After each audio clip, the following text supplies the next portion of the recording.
Әлқиса, бұл оқиға рухы биік, ұлы дала төсінде дүниеге келген алып бала туралы болмақ.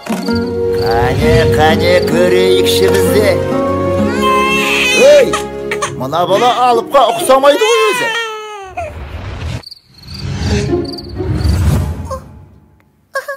Бәсі, біз деген сәби осындай екен ғой.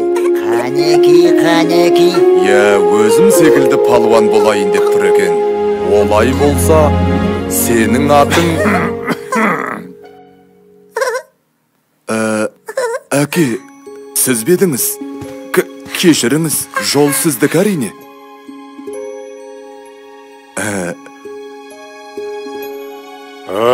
Бәрекелді. Атасы секілді палуан болайын деп тұр екен. Ендеше сенің атың Мұқан.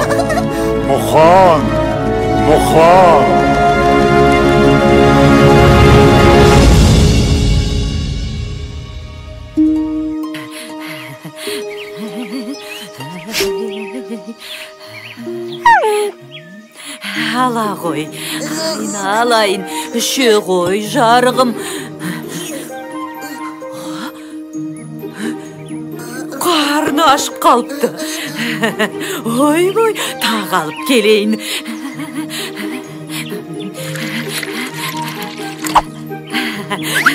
Үше ғой.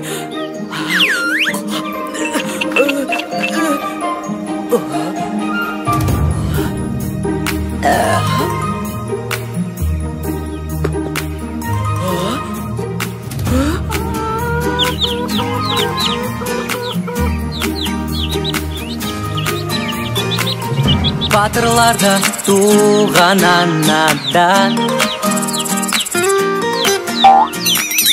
ақындарда туған анадан, бақытына барша қазақтың, келдім мәне ғажап күн. Айналайын сендей балақтан, Тәңір берген көші бойында, жеңістерге жету ойында. Білектіге басын имей, жауырыны жерге тимей, армандарға алда ұмтылар. Күшіменен де, ісіменен де, көрсететін жігерін. Қайратымен де, айбатымен де, қорғай білген туған елі. Аңызға толы бабалар жолы ораны.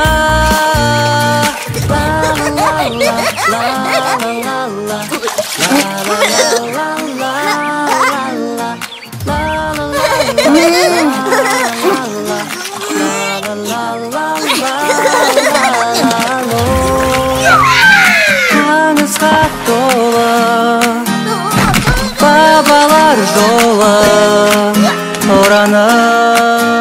Арада 2 жыл өтті. Өй, мыналар есейіп қалыпты ғой.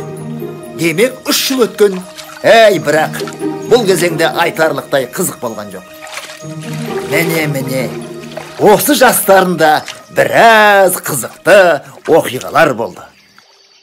Ей, Мұқан, қорадағы қойларды өріске айдаңдар. Кеттік, Мұқан. Болсаңшы.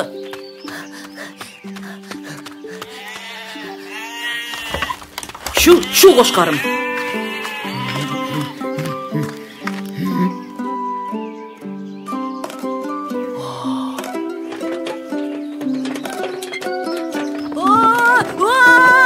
Мұқан, қаш!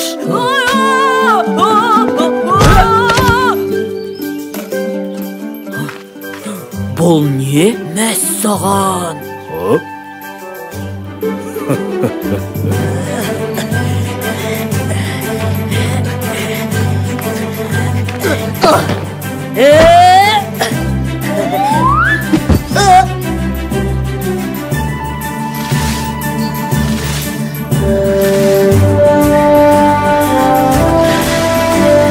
Yürüsün, şürsün.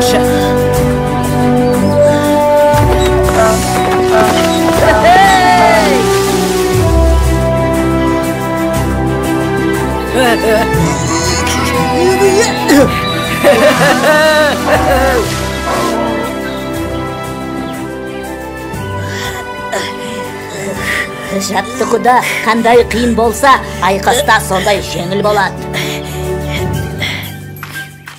Кел, Мұқан, ағаш аралаймыз. Мен ағаш жарамын.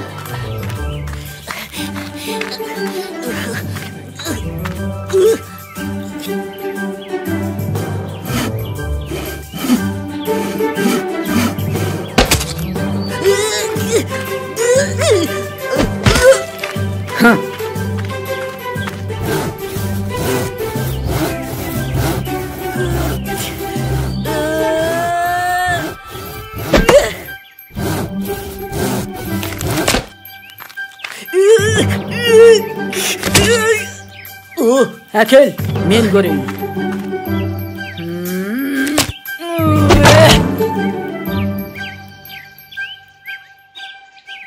Сен сияқты күшім болса. Ал қане, қызықты сәттерін көру үшін тездетіп өткізіп жіберейік. Кешіріңіздер, арада тағы да жылдар өтіп Мұқан ер жетті. Енді оның халық аузында жүрген ерекше ерліктеріне куә болайық.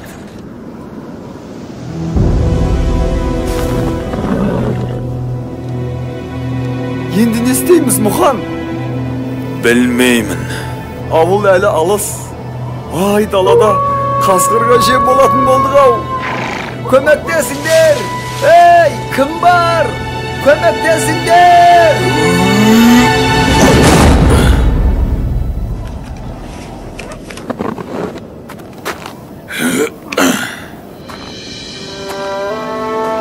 Мұқан, сенімдісің бе?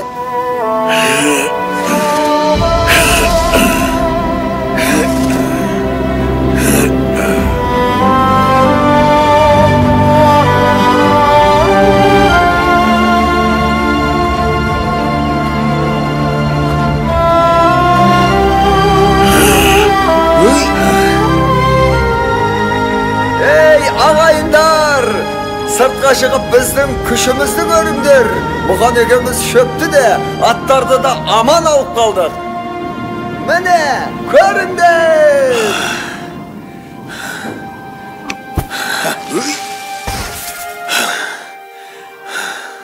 Тфәй, тіл көзім тасқа. Баяғының батырларын көргендей болдым ау.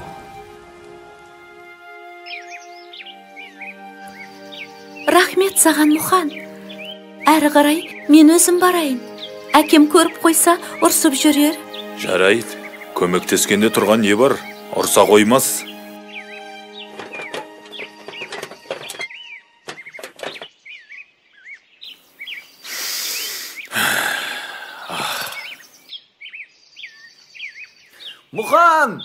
Мұқан, қайдасың? Мұқан, қайдасың? Мұқан, қайда жоғалып кеттің? Іздемеген жерім жоқ. Тыныштық ба? Тыныштық болса осылай сабылып іздейін бе? Сені Байекең сұрастырып жатыр. Не үшін? Байдың үлкен бұқасы өзендегі батпаққа батып шыға алмай жатыр екен. Бүкіл ауыл жабылып шығара алмады. Оның маған қатысы не? Сен ең қызығын сұрамадың ғой. Тағы не? Бұқаны шығарған адамға Байекең бір қошқар берем деді. Онда кеттік. Арғаптар! Қане тар әне! Арғаптар!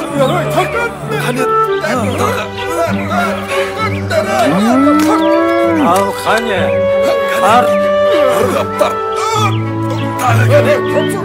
Ал, көрсет өнеріңді.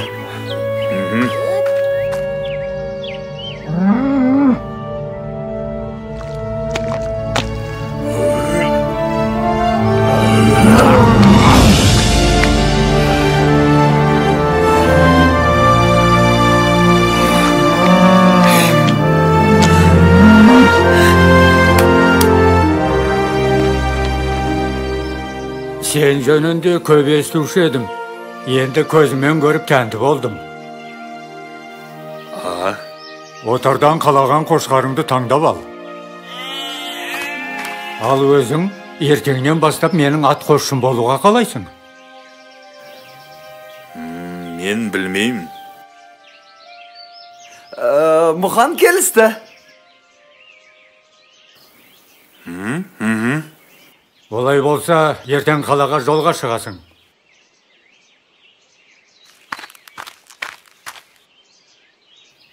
Екеуміз Мұханды қалай суырып алдық, я Мұхан?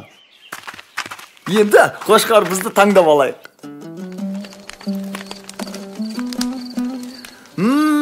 Иснай, не де болса бір тоятын болдық.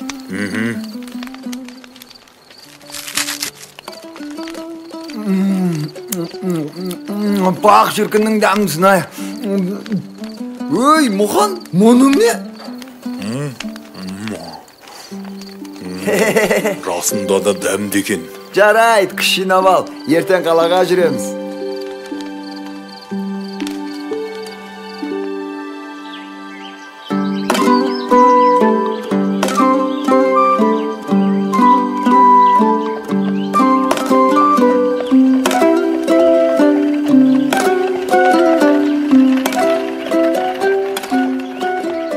Байекеңнің жұмысын бітірдік. Енді ауылға қайту керек. Мұхан, қалаға күнде келе бермейміз ғой. Сәл-пәл аралап көрейікші. Әне, анда бір қызық болып жатыр. Жүрсеңші. Көрген дарманда, көрмеген дарманда. Цирк, цирк, көрген дарманда, көрмеген дарманда. Әлемге әйгілі сиқыршылар, балуандар мен аттың құлағында ойнайтын шабандоздар, клоундар мен сүйегі жоқ гимнастика шеберлері. Келіңіздер, көріңіздер. Циркке қош келдіңіздер. Естідің бе? Балуандар өнер көрсетеді дейді. Балуандар? Оған ақшамыз болмай тұр ғой. Ей, бір мәнісі болар. Көзімізді қиығымен болса да көрейікті. Мына жерден ештеңе көріп жарытпаспыз. Бір жолын табу. Келесі тамашалайтындарыңыз орасан зор қара күштің иесі, Сібірдің қоңыр аюы Иван балуанның өнері. Қарсы алыңыздар.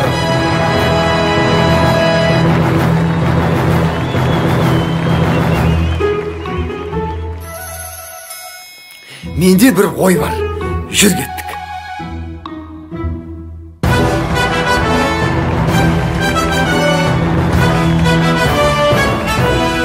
Аю десе дегендей екен. Ақ шіркін күшін-ай.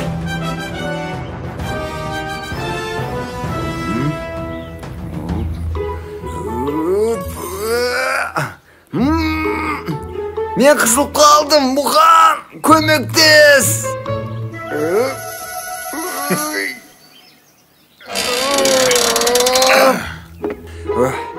Кеттік.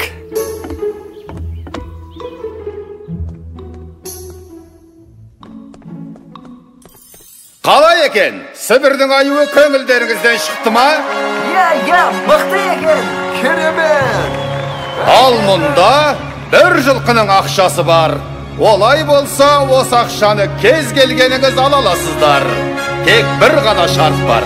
Сібірдің аюын кім жығып, қара маскасын шешсе, сол алады. Қане, кім шығады? Бәрекелді. Қане, қара маскамен қайсың шығасыңдар? Алға. Мына жігіт. Не істеу керек? Олай болса, Сібірдің аюымен күрес басталды. Қошемет! Күресу керек пе? Қазақтадан арғасқан жігіттер бар. Құдайға шүкір.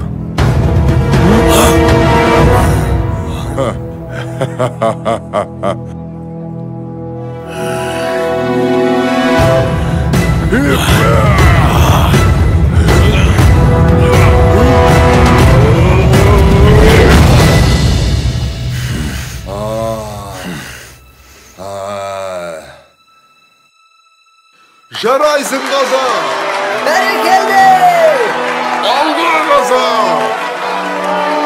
Міне жеңімпаз, Қазақтың қарапайым жігіті қара масканы шешті. Қош емес. Шарт бойынша ақша саған беріледі. Я, біз біргеміз. Әкеліңіз ақшаны.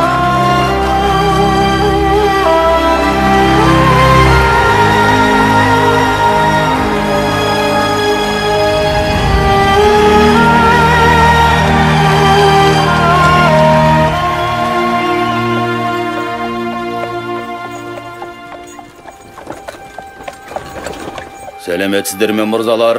Мен осындағы күрес қауымдастығының өкілімін. Мұқан деген сіз бе? Мен? Сізде табиғат берген күш, ерекше дарын бар секілді. Мұндай күшпен сіз мына далада емес, қалада, яғни үлкен кілемде өнер көрсеткеніңіз дұрыс. Қаласаңыз, мен сізді қарамағыма алайын. Мен ойланып көрейін. Сонда күрескен үшін ақша бересіздер ме? Әрине алады, және де аз емес. Онда біз келістік. Олай болса... Қалай, қайда, қашан, кімге, немен барамыз?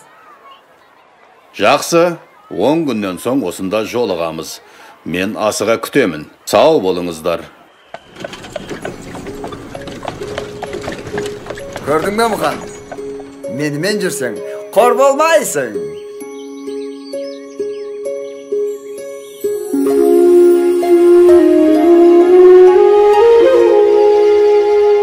Бұл да басыңа қонған бақ шығар. Үлкендердің көзіне түскенің дұрыс болған. Әке, олай болса батаңызды беріңіз.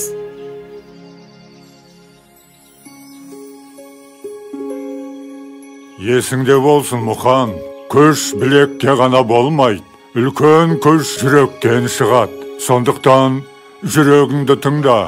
Жортқанда жолың болсын. Қыдыр алейкумассалам шылауыңда болсын. Аумин. Аумин. Уайымдамаңыздар, өзім бас көз болам.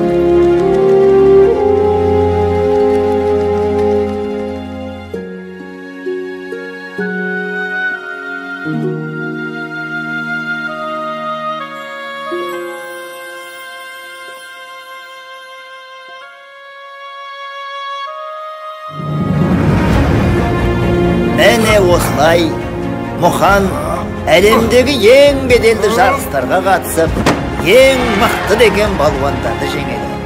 Содан соң оған қажы атағы беріліп, Қажымұқан атанады. Қажымұқанның атағы қазақ даласынан ары асып, бүкіл әлемге дүркірейді. Мен осы көп сөйлеп кеткен жоқпын ба?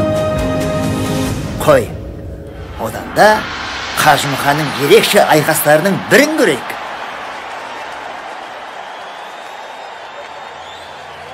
Мен Жапон балуаны Саракики. Жарысқа қатысқандардың бәрін талқандаймын.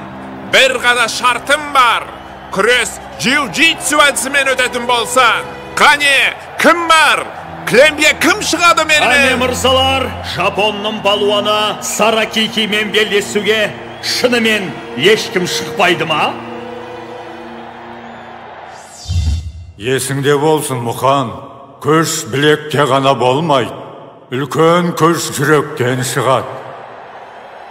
Қане көңілдірек, кім шығады? Олай болса, бүгінгі жарыстың чемпионы деп Жапон балуаны. Жаным арымның садақасы. Нар тәуекел. Мен шығамын. Қане, келесі батырымыз кім екен? Қарсы алыңыздар. Қазақ даласының балуаны Мұқан мырза. Дуғол шапалақ. Аха, мына қазақтың жүрегі бар екен. Қане, қолдап қояйық. Бастаңыздар.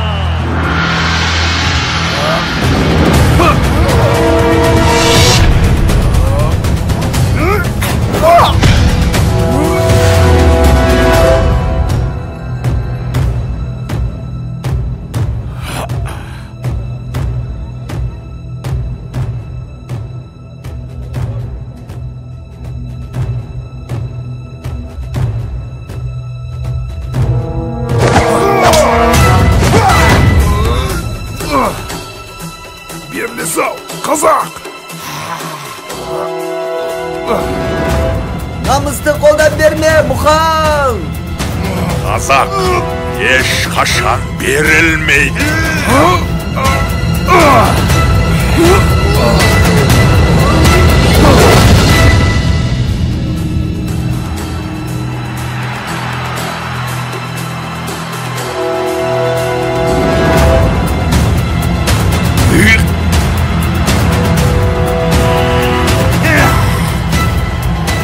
Біздің ауылдың құтырған иттерінің үнін бұлай өшіреді.